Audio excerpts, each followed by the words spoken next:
Hello viewers, today I'll be reviewing the Santa Fe SDF40-2 pack from Flamerailzzz, which also comes with the Maersk SDF40-2 variants. So right off the bat, there are good weathering textures along with sun fading to the paint. I don't think these things have skin changers. I checked and I thought they had skin changers, but they don't.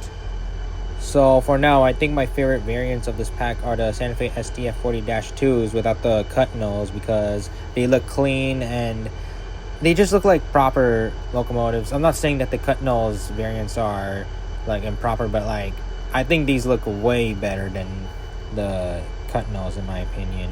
Although that's not good for cruise. And then here are the BNSF variants. These things weren't on BNSF rails for long.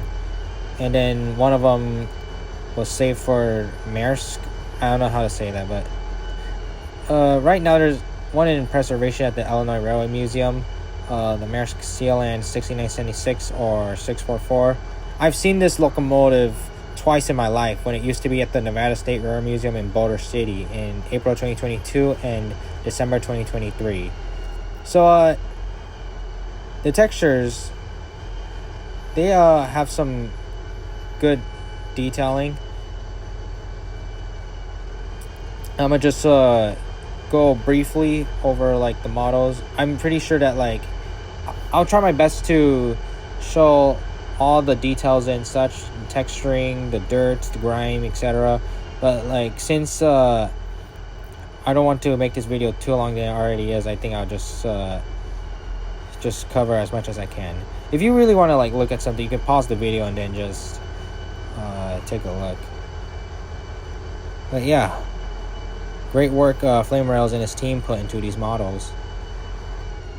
So I'm not really sure if anyone knows about the history of these SDF40-2 models on the Santa Fe, but they first started out their life on Amtrak rails sometime in the 1970s, and those things proved to be too problematic. They usually derail, and I think they were uncomfortable for crews. And then when Amtrak didn't need them sometime in like late 1970s or so, Santa Fe bought them and then rebuilt them into the SDF40-2, which is obviously what I'm reviewing. And when the Santa Fe SDF40-2s entered service, crews have to enter the cab by the vertical ladders, which is somewhat unsafe. And so Santa Fe tried adding the ladders where you can enter the nose of the locomotive, but that didn't prove to be well as well. So that's why the cut nose variant was made.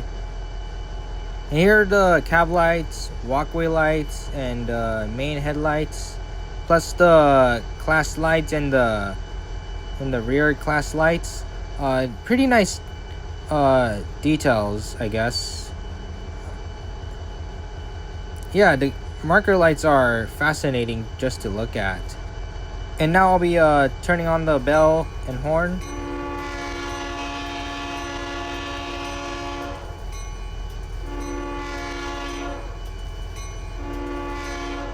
Wow, this is actually a great RS3L horn. And this is the top headlight version. And now we're in the cab of this locomotive. And this time, these cabs are interactive, since these are the later Flamerailzzz models. Cab looks accurate to the SDF40-2. It looks well done. Like, wow, good cab. So props to the Flamerailzzz and his team for making the cabs well. Nice views as well. And I'm gonna be throttling up or just play with the controls.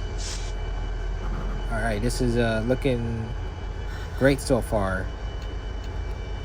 I'm not gonna take it seriously. I'm gonna just play with the controls all over. But yeah, you get the idea. These cabs are interactive. Well, except like there's no opening doors. But that doesn't deduct any points for me regarding the models. I think they just look good as they already are. Yeah, like I said before, there are no skin check. Yeah, like I said before, there are no skin changes for these models.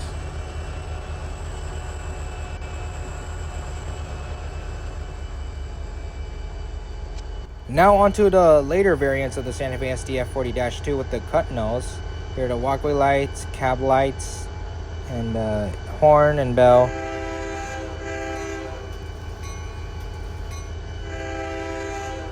Alright, I might just have to be honest, that horn just kind of sounded boring compared to the one that had the RS3L horn. I think that was somewhat a K3LA version? K3A? I don't know. I'm not really good with train horns. Same cab interior. Just look at that other SDF40-2. Yeah. Throttle. Dynamic brake. All the good details. Yeah, I'm gonna just play with the controls now. But yeah, cut nose version, and now there's the center headlight. And now we're gonna move on to the Maersk Sealand version, BNSF 6976. Or here's the Dynamo Rail Preservation one. Yeah, there's the cab lights, walkway lights, just all the details that we covered earlier. Horn.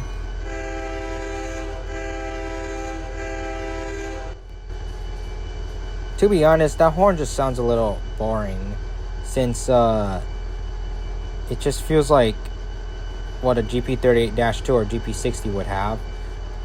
That's not any criticism to Flamerailzzz or his team. So just looking at the cab. And these SDF40-2 models, they don't have any rear view visibility, which is why on the Santa Fe, they got banned from leading trains in the mid-1980s. I'm not totally sure if they led any trains after that time period, but maybe they did, I don't know. But I'll have to dig more into the history of these models. So in conclusion, if Flamerailzzz still hosted these models, I would definitely recommend getting them. It's great detailing, lots of variants to choose from, good horns, and anyone who's a Santa Fe fan would enjoy these models, just purely because they would look good in any train, whether it's a hotshot train with containers or trailers, or mixed freight possibly. By the way, I got these models in a sale. All of these models I got were only for $5. They were originally $10, but yeah, good deal during the closing sale. And now we're going to compare these models, the SDF40-2s, to the Santa Fe FP45 and the BNF45. So far, they look similar. I just want to make sure if there are any inaccuracy regarding the proportions and such, but I don't think that'll be a huge deal anyway. It's just for fun, and if anyone is curious. I don't know if this is true, but maybe the SDF40-2 might be a slightly bigger than the FP45 or F45. To be honest, nothing jarring regarding the comparisons between these models. I think both of the JointedRail and Flamerailzzz teams did a great job making these models. So now I'm going to be putting run-by videos